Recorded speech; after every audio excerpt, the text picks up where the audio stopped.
And a pleasant good morning to you. Now, this actually happened in a San Diego courtroom years ago. Two men were on trial for armed robbery.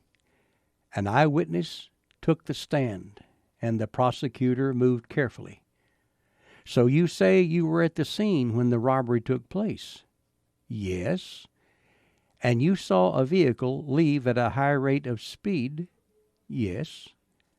And did you observe the occupants? Yes. There were two men. At that point, the prosecutor boomed out, "Are those two men present in this courtroom today?" But before the witness could answer, the crowd was shocked to see the two defendants raise their hands. Oh, my. Then there was an interesting scenario that took place in another courtroom many years ago. Lawyer Abe Hummer was representing an insurance company in a damage suit. The plaintiff was a Mr. Postlethwaite. This fellow stated that as a result of falling down an elevator shaft, his shoulder had been so severely injured that he wasn't able to raise his right arm. This lawyer, he appeared to be gravely concerned. And he said, "Now, sir, would you please show the jury how high you can actually raise your arm?"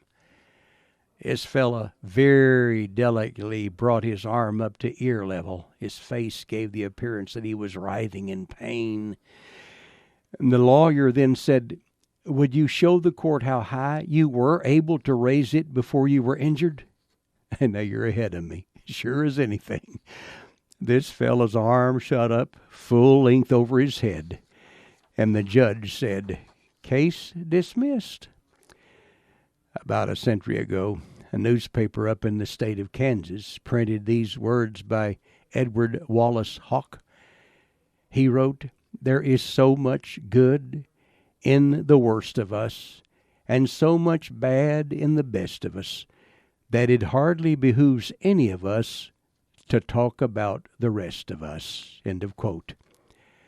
Now, I've had my share of dum-dums. I've had a bunch of them, many of which were performed with 500 or so people looking on. But if I know anything at all, you've probably also had your share of moments that you'd just as soon to forget. I really like what one of the greatest pulpiteers of all time, Charles Haddon Spurgeon, had to say about this subject. "I bear my witness that the worst days I have ever had have turned out to be my best days, and the cloud that is black with horror is big with mercy. And aren't we ever glad? Aren't we ever so glad?" I'm Larry Hatfield. Good day.